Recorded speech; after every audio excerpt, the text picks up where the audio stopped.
My wife filed for divorce the moment she learned about my inheritance, thinking she'd struck gold.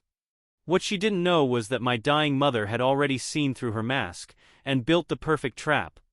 The process server found me on a Tuesday morning, interrupting what should have been an ordinary day at my struggling marketing agency. His presence felt ominous as he approached my desk, envelope in hand, asking if I was George Patterson. When I confirmed my identity, he placed the papers in my palm with practiced indifference. "You've been served." The words "petition for dissolution of marriage" stared back at me in cold, legal typography. My wife of 6 years, Michelle, was divorcing me. No warning. No discussion. Just paperwork that reduced our entire relationship to irreconcilable differences. But this wasn't just about a failed marriage. This was about timing, greed, and a dying mother's final act of protection that would expose the woman I thought I knew. The foundation cracks. 9 years earlier, I'd met Michelle at a coffee shop near downtown. She was radiant, ambitious, and seemingly perfect, everything a man in his mid-20s could want. Our chemistry was undeniable, and within months we were inseparable. She laughed at my jokes, supported my dreams, and made me believe I'd found my person. But my mother, Eleanor, saw something I couldn't. "I know you're in love, George," she told me after Michelle's first visit to her home. "But time will reveal who people really are." She paused, choosing her words carefully. "I don't dislike her, but you're my only child. I need you to keep your eyes open." I dismissed her concerns as maternal overprotectiveness. Michelle was charming, beautiful, and seemed genuinely interested in building a life with me. We dated for 3 years before marrying, and I convinced myself that Mom's reservations were unfounded. Looking back, I realize my mother's intuition was sharper than my infatuation. The business collapse. 2 years into our marriage, I made a decision that would test everything. I left my secure corporate job to start my own marketing agency. Michelle supported the idea initially, excited about the potential for financial freedom. I'd saved money, assembled a small team, and felt confident about the venture. Then disaster struck. One of my employees made a catastrophic error on our biggest project, losing not one but both of our major clients overnight. These accounts represented over 60% of our revenue. In a single week, my thriving business became a sinking ship. I worked frantically to salvage what I could, reaching out to potential clients, revising our pitch materials, and chasing every lead. But the damage was done. For months, we limped along with barely enough income to keep the lights on. The financial pressure exposed cracks in our marriage that I hadn't noticed before. Michelle's patience evaporated quickly. Instead of standing by me during this challenging time, she became increasingly cold and critical. "You threw away a perfectly good job for this," she'd say during our frequent arguments. "We're drowning because of your stupid dream." Her words stung because they contained a grain of truth, but her delivery was merciless. She'd contribute financially when absolutely necessary, but made sure I heard about every sacrifice loudly and repeatedly. What hurt most was how quickly she shifted from partner to adversary, as if my struggles were a personal attack on her comfort. A mother's wisdom. Pride almost prevented me from asking for help, but watching everything I'd built crumble forced my hand. One evening I drove to my mother's house and confessed everything. The lost clients, the mounting debts, the sleepless nights worrying about bankruptcy. Mom listened without judgment. When I finished, she quietly retrieved a folder from her desk drawer. "This should cover what you need to get back on your feet," she said, handing me a check that would restructure my business and provide breathing room. Her generosity saved my agency, and over the following months I slowly rebuilt. New clients weren't as large as the ones I'd lost, but they stabilized our cash flow. The business crisis was over, but my marriage remained fractured. Michelle and I barely communicated anymore. We shared a house but lived like strangers, eating meals in silence and sleeping in the same bed while feeling worlds apart. I tried to bridge the gap, but my attempts were met with one-word responses or complete silence. The devastating news. Everything changed with a phone call on a quiet Thursday evening. Mom's voice carried a weight I'd never heard before. "George, can you come see me tomorrow?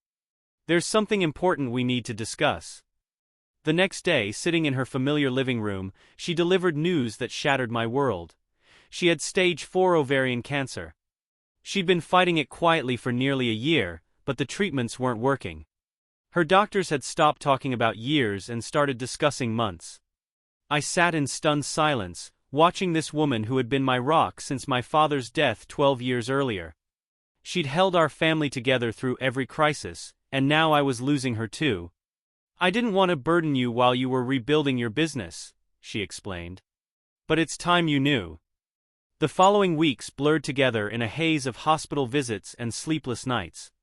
I tried maintaining my agency while spending every possible moment at Mom's bedside. Michelle showed initial sympathy but rarely visited the hospital. "I find hospitals depressing," she'd say when I asked why she wasn't coming. "Work is overwhelming right now." I stopped pressing. Their relationship had always been cordial but distant, and I didn't want to fight while drowning in grief. The final goodbye. Mom passed away 2 months later, on a Tuesday morning while I held her hand. Even knowing it was coming, I felt completely unprepared for the emptiness that followed. She'd requested a simple burial without fanfare, and I honored her wishes exactly. Standing by her grave, listening to the pastor speak, I wondered how to continue without the person who'd taught me how to survive life's challenges. The trust revelation. A week after the funeral, Mom's lawyer called requesting a meeting. I expected routine paperwork, closing accounts, settling final expenses. Instead, he revealed something that would change everything. "Your mother restructured her finances before her health declined," he explained, opening a thick file. "She established a comprehensive trust." The lawyer broke down the complex legal structure in simple terms. Mom had placed all her assets, a substantial fortune I never knew existed, into a trust with very specific conditions. I was the sole beneficiary, but couldn't access the full amount for 3 years. During this period, my life had to remain stable, particularly regarding marriage. Most importantly, if I divorced during those 3 years, my spouse would be completely cut off from the inheritance. The trust was structured to shield the money entirely from marital property laws. I left that meeting in a fog, confused by my mother's elaborate precautions. Had she not trusted Michelle? Had she seen something I'd missed? That evening, I told Michelle about the inheritance but kept the trust details private. Her reaction was oddly muted, just a brief comment about Mom being organized. At the time, I thought she was being respectful. Now I realize she was already calculating. The perfect trap. 2 weeks later, the process server arrived with divorce papers. Michelle's timing wasn't coincidental, it was strategic. She assumed that filing quickly after learning about the inheritance would secure her claim to half of everything. During mediation, her aggressive approach became clear. Her lawyer confidently demanded 50% of all marital assets, including future inheritances. They'd built their entire strategy around accessing Mom's money. Then my lawyer presented the trust documentation. I watched Michelle's face transform as the reality hit her. The inheritance wasn't part of our marital estate. It had never been deposited in shared accounts. Most crucially, by filing for divorce during the protected period, she'd triggered the clause that permanently excluded her from any claim. Her lawyer flipped through the documents repeatedly before muttering, "We need to reconsider our position." But it was too late. Michelle had made her move based on incomplete information and greed, walking straight into my mother's carefully constructed trap. The reckoning. The divorce finalized a year later. Without access to the inheritance, Michelle received only a small portion of our actual shared assets, most of which went to legal fees. Her grand plan had backfired spectacularly. After the settlement, she lashed out, calling me manipulative and accusing me of conspiring with my mother against her. When I first learned about the trust conditions, I told her, "I thought Mom had gone too far. But after watching you try to cash in on my grief, I understand. She saw exactly who you were even when I couldn't." That was our last real conversation. The final message.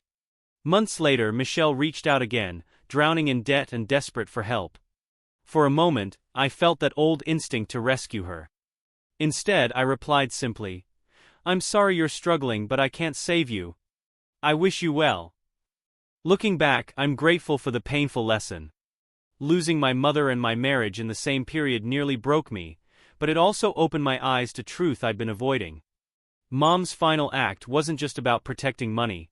It was about protecting me from someone who would exploit my grief for financial gain. Her trust didn't just secure my inheritance, it revealed my wife's true character when it mattered most. Sometimes the people we love most see dangers we refuse to acknowledge. My mother's dying wish wasn't just financial security. It was emotional protection from someone who saw my loss as her opportunity. The inheritance was substantial, but the real gift was learning who Michelle truly was before she could cause even more damage. Mom's last lesson was her most valuable. When someone shows you their true character during your darkest moments, believe them. And never give them a second chance to do it again.